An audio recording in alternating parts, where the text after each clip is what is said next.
Hi, my name is Doug Horst from the Adventures of Dad, Pop Pop, and the Entrepreneur. Today is a very special day because I am doing my very first interview for my new series called Successful Individuals and How They Did It. My first guest is Barry Wissler, former pastor of Ephrata Community Church and founder of HarvestNet International. Barry, thanks for being here today. Could you tell our viewers who Barry Wissler is? Give us some background on who you are. Who I am. Well, thanks for having me, Doug.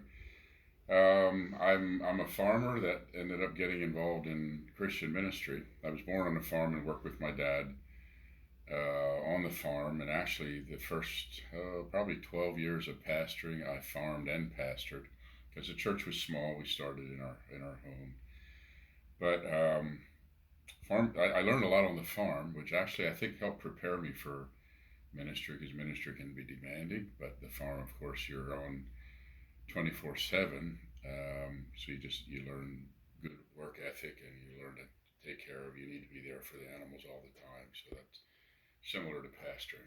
But I'm basically a shy person. Got involved in ministry because of youth work in the high school when I was a junior at Ephrata High School.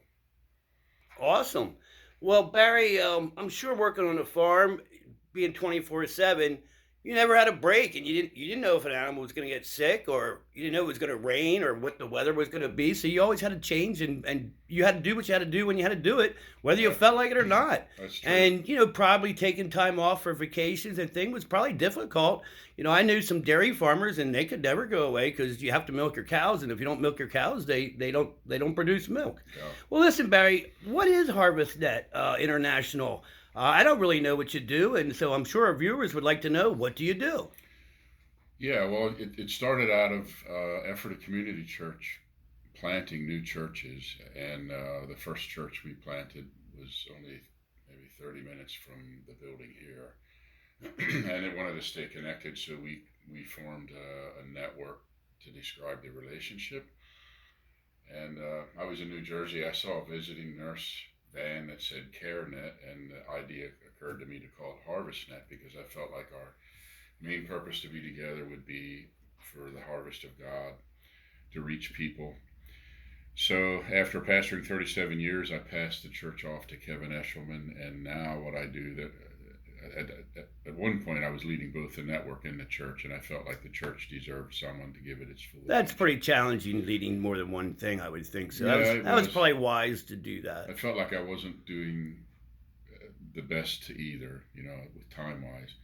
So now what I do is I just care for the churches, and it started locally here. Everybody, we had maybe 20 different partners in Pennsylvania, but then it grew. It jumped international. Now we have churches in India, Europe, and even Central America. And my job is just to lead the movement.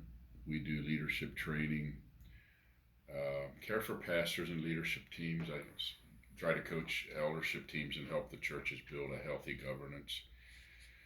And church planting is important to us. And of course, there's mission work involved in developing nations.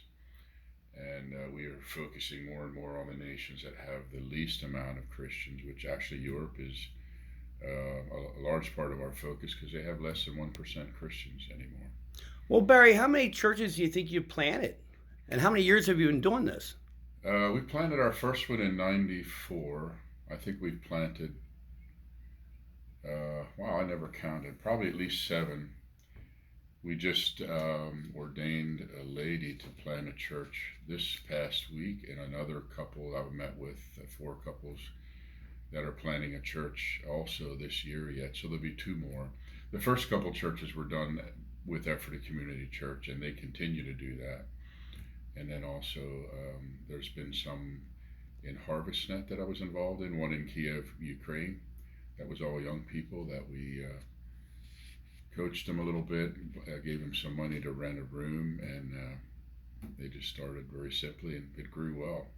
Also, I have another question. Do you do schools? Do you do teaching and offer classes for people to learn things? Talk about that a little bit. Yeah, we do quite a bit of the different kinds of school. I mean, we run a HarvestNet School of Ministry, which runs 9 months, and I led that for a number of years. Right now, Jim Ehrman from ECC is leading it, but it's training in ministry, life in the Spirit and gifts of the Spirit, and also our personal identity. But I also do a lot of training, everything from church planting or just leadership topics. Steve and I train in Ukraine once a month, and we've done some in Africa and some in Albania. Just different places where they're asking for training. We do it by Zoom, but we also go and do it live. Done some live training in Albania this year, and Czech Republic. We have a school in Czech Republic. Well, that's awesome, Barry. How many people do you think you have influenced through these classes? Is it hundreds, thousands? How many do you think it is? It wouldn't be thousands. It would be several hundred. I mean, the original school that we started had over 1,400 students from 100 and some churches. This one is now a little bit more intense, and it's been fewer students. But if you're talking training, including all the international sites, like I was in Belize and Honduras, or we did some training, it would be in the hundreds, but I have no idea how many. Well, I always didn't think numbers were important. I think quality is more important. So, numbers is nice to say, hey, we did this, we did that, but I think it's more about quality. And when you have good people and you can spend time and develop them and they become good quality people, well, then you got more leaders and they go out and spread the gospel and then they can train people and like there's a commercial and so on and so on and so on and Right. and that's how you multiply. And God is all about numbers and multiplying. He is. So I think you're doing a great thing, Barry. Well, listen, how about goals? Successful people usually set goals, and I was curious, do you set goals and do you do them daily? Do you do a to-do list daily? Do you do them weekly, monthly, yearly? How far do you plan out ahead? And tell me one of your goals that you have going on right now. Sure, that's a good question, Doug. I've liked goals, and just to help me focus and keep the organization focused, I've had to use goals. And I know sometimes spirit-filled Christians think that planning and goals is sort of not spiritual. But even when I was pastoring, our elders would have a 1, 3, and 5-year plan. And we adjusted it as needed. I'm not doing that with the organization now, but we do have annual goals. And then I personally have a 10-year. I felt like God gave me a 10-year basic plan where I'll be able to complete my work with HNI. So I'm on a clock for that. But they're important. I use lists. Maybe I'm a little ADD, but I use lists to keep me focused. And of course, my schedule is on the computer, and the staff put appointments in, and I just look there. So that keeps me moving during the day. And So you have help. You have help planning too. I do, yeah. In terms of the organization, the board helps plan, and then we have a team in Europe and a team in India, and we're developing one in Central America. So the teams have input into what we do in that continent. Awesome. I don't have to do it by myself. Awesome.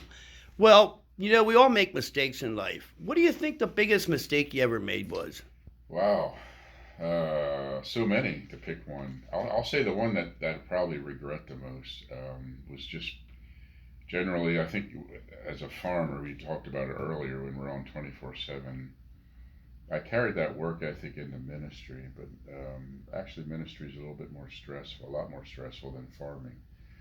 So I did too much, and there was a period of time where I was pastoring, farming, and going to school, and I didn't realize how much I would still have 2-3 meals a day with the kids, but I realized only later in life how much they missed me during those formative years, and I was emotionally absent sometimes and very focused on school. Later on, I stopped farming and just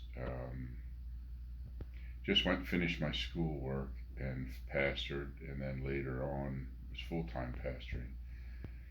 And then we had an outpouring of the Spirit, which kept me busy till late at night praying for people. And after that, I burned out. I mean, I had to take a couple months off and sort of get my health back again. Well, sometimes we don't know where we are until we're out of it, and we look True. back and we say, Wow, I was really under pressure. I was under stress, and I didn't even know it. It's when you're out of it, you can look back and then you realize, Yeah, and we do make mistakes, but the best thing is God gives us second chances, he does. and we can always start over today. And we can Yeah, say, I didn't do this good, but I'm going to be better at this. I wasn't always a great father myself. I worked a lot of hours myself in the restaurant industry and what I did. yeah, you will. And now my goal is to be the best pop I can be. So Good for I you, try man. to be a good grandpa to my. I try to be a good father too, but I have time now, and I don't have the stress of all the pressure Right, of running a business. So the good thing is we can always start over right. and decide to make a new decision and move on from there. Yeah, that's right. Yeah, I just need to learn to say no sometimes. Put some boundaries there. Maybe do some planning. Make sure I get time. So Yeah. yeah. What? Well, listen. What do you think? What is your definition of success? We all have different definitions. What's your definition? Yeah, well, there's a lot of different things we want to be successful at. Like you mentioned, the family and relationships, and of course our career. I have a pretty simple definition of success, and that is that if I obey God,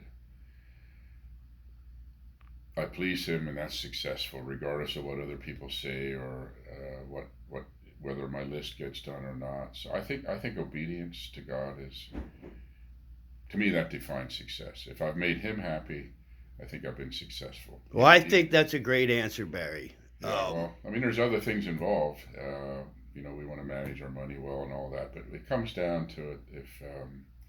If I don't please God, it doesn't matter if I'm happy, other people are happy. I feel like it's not success then. What is that saying? If we have the whole world, but help me out on that. We gain nothing, but Yeah, yeah, that's true. If you I forget how it goes. I maybe you don't know it either. I don't want to put you on the spot, well, there's but a couple verses like that, but yeah, if you do have the whole world, but you don't please God, you have life, nothing. yeah, Something like that. there's a couple verses. Well, we get the point. I maybe I Yeah. shouldn't have brought that up. Well, being successful is difficult. And what do you think? Can you tell my viewers, what have you done to be successful? What kind of steps did you have to take? What did you do to become successful? Yeah, well, I've never really felt. It's probably my own personal thing. I never really felt like I was successful. But I think one thing that I did do with the church, I mean, I pastored it 37 years, which is a long time. And some people have success quickly. My success, in keeping the church moving was very slow and over time. So I would say it was a long obedience in the same direction. Sort of like the tortoise and the hare. The hare can run faster. I never felt like I was amazing or anything. I don't think that I am. There's amazing leaders out there, but refusing to quit, persevering. You might even say plodding along. And if you get the right vision and the right direction, and you're consistent and committed to it, you can reach your goals that way. So that's probably my thing is I encourage leaders often not to quit, but to persevere. Awesome. Where do you see yourself in the next 10 years? I know that's a long way away, but where do you see yourself and what do you see yourself doing? Do you think you'll still be with HarvestNet? Do you think you'll be retired? What do you think you're going to do? I don't know that I will retire. I will slow down. I don't personally. I can't just stop.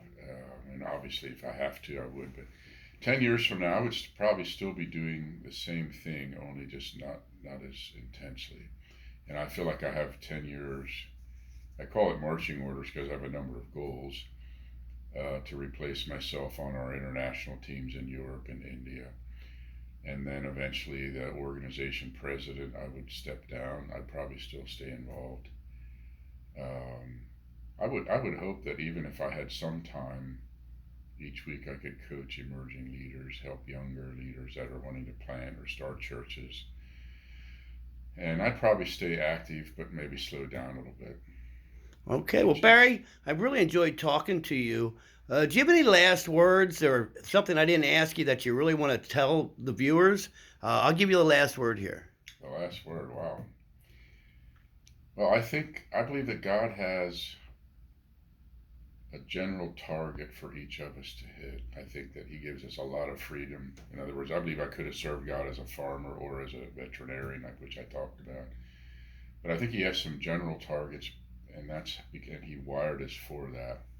And I would just encourage the viewers to find out, to serve him and obey him in their vocation and in however he's called them, and seek to please him in their life. And I think, like I said earlier, that would constitute success in my mind. Okay, well, I'll let that be the last word. I thank you for your time. Your story is very interesting, and I'm sure everybody's going to really enjoy it. I do want to say one other thing. You know, I had attended here at Ephrata Community Church, and I always enjoyed your messages. You seem like a father figure. You're not that much older than me, but I love the way you talk. You're so calm. You just bring a peace about it.